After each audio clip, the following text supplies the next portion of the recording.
Howdy, happy Monday. So I want to connect vulnerability, that term vulnerability that we're hearing so much about, to our workplace and our leadership roles. And I'll specifically reference a story of a project that I was leading and working on when I was in a leadership role with a Class 1 railroad. And I really want to help us unpack why vulnerability matters in our workplace. So to start, vulnerability, our relationship with it is a little dysfunctional, myself included. We believe vulnerability is weakness. That's the short version. And it's actually our greatest measurement of courage. And the reason we say that is that vulnerability is what we feel when we're up against uncertain situations, risk, and feeling emotionally exposed in our workplace.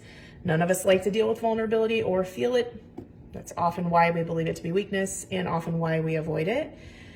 But let me connect it to courage through a workplace story that I was involved in, so that way you can understand the relationship. So several years ago, I was leading a Six Sigma project. And many of you who know my story kind of know me as Sweet Lucy, or the toilet improvement queen. And I was leading a Six Sigma project, an improvement project on locomotive toilets at the time. And just the word toilet invites people to disappear, feel all kinds of emotions, because toilets and conversations around toilets are incredibly uncomfortable. So some of the emotions that I would feel as a result of talking about toilets were embarrassment mainly, sometimes shame, thinking there was something wrong with me for wanting to talk about toilets, overwhelmed, fear, tons of fear. And the reason I felt those things was because I knew I was tackling a really important issue, toilet quality for the locomotive fleet within the organization. And I was also a woman talking about toilet quality to primarily men.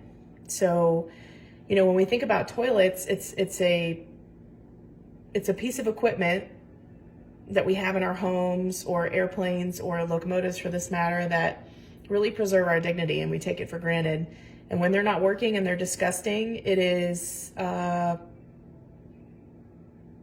to say the least, it is critical that we pay attention at improving that, because we've all been in that horrible porta-john at a concert at one point in time, and about died going in there. And it's important to understand that if crews and people that were working and leading are working in those environments, it's not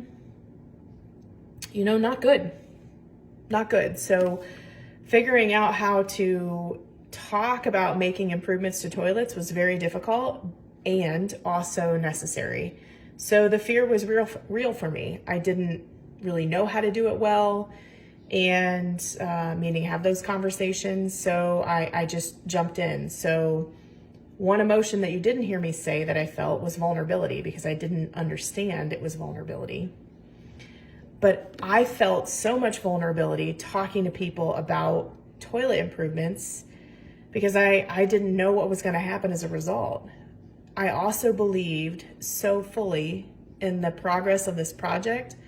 Of all the people, when you saw me coming, you knew that the chances of me talking about toilets was pretty high, because I wanted to understand how are we doing, and what we uncovered with this project was significant.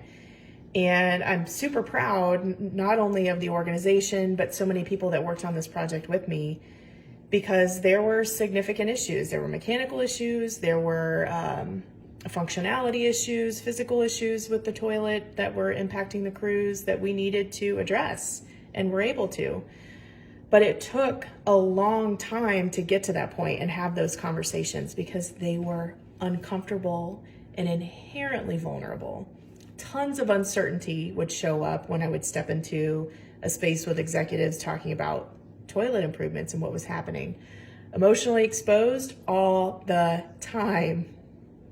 All the time. I mean, I was wrestling with vulnerability and fear every day when it came to talking about toilets, because let's face it, nobody wanted to talk about it. And lastly, was there risk? Sure.